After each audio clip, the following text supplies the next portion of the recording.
Imagine a man so wealthy, his generosity could crash an entire country's economy. This was Mansa Musa, the richest man in history.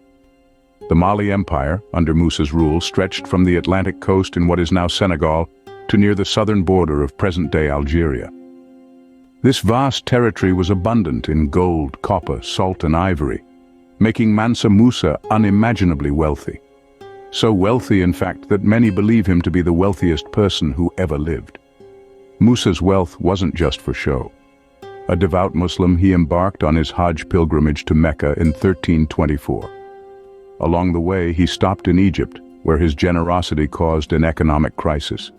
He gave away so much gold that the market didn't recover for more than a decade.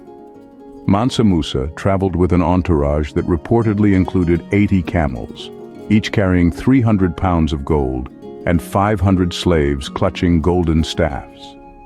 Such was the opulence of Mansa Musa that his wealth remains unparalleled even today. But how did Mansa Musa amass such extraordinary wealth? The answer lies in his rise to power. Born in a time of great prosperity, Mansa Musa ascended the throne of the Mali Empire around 1310.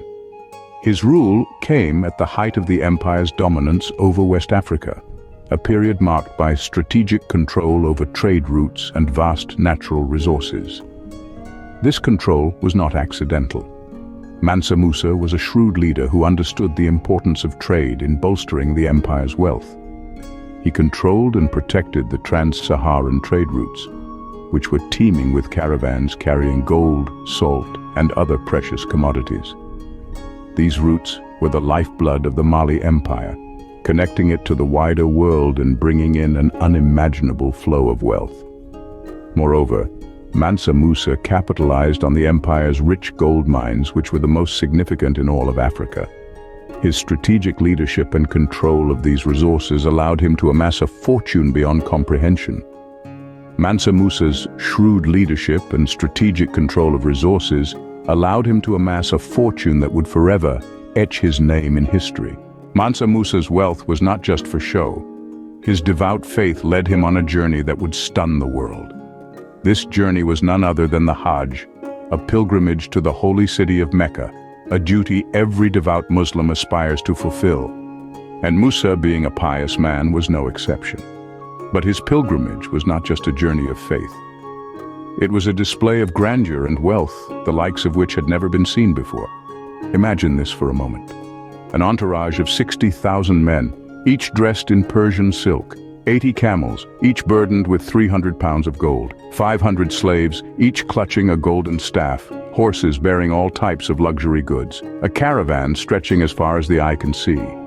This was not just a pilgrimage, it was a procession of wealth, power, and faith.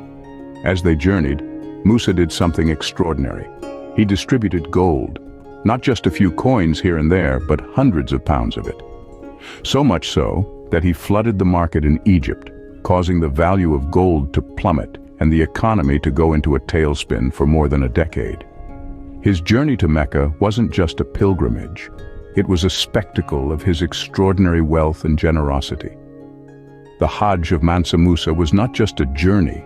It was a testament to his faith, his wealth, and his largesse. Mansa Musa's wealth may have been immense, but his true legacy lies in the cultural and architectural developments he fostered.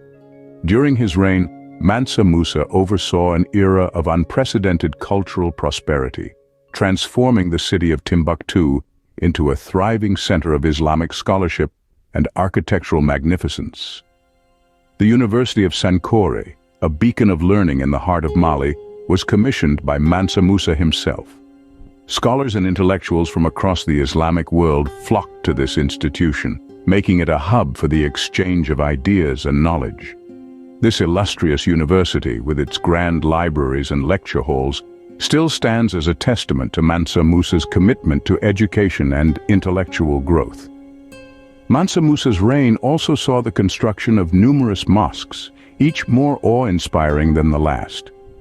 Built with intricate designs and embellished with gold, these mosques were not just places of worship, but architectural masterpieces that showcased the artistic brilliance of the Mali Empire. But it wasn't just about structures. Mansa Musa was instrumental in promoting Islamic scholarship. He invited scholars from across the Islamic world to his court, fostering a vibrant intellectual community that thrived on discourse and debate. Mansa Musa's reign was not just about wealth, it was a golden age of cultural and intellectual growth, the echoes of which can still be heard in the annals of history. His legacy is a vivid tapestry of architectural wonders, intellectual discourse, and cultural prosperity, weaving a tale of a ruler whose wealth was only surpassed by his commitment to his people's progress. Stay tuned to Era Shapers for insights from the people who are shaping our world.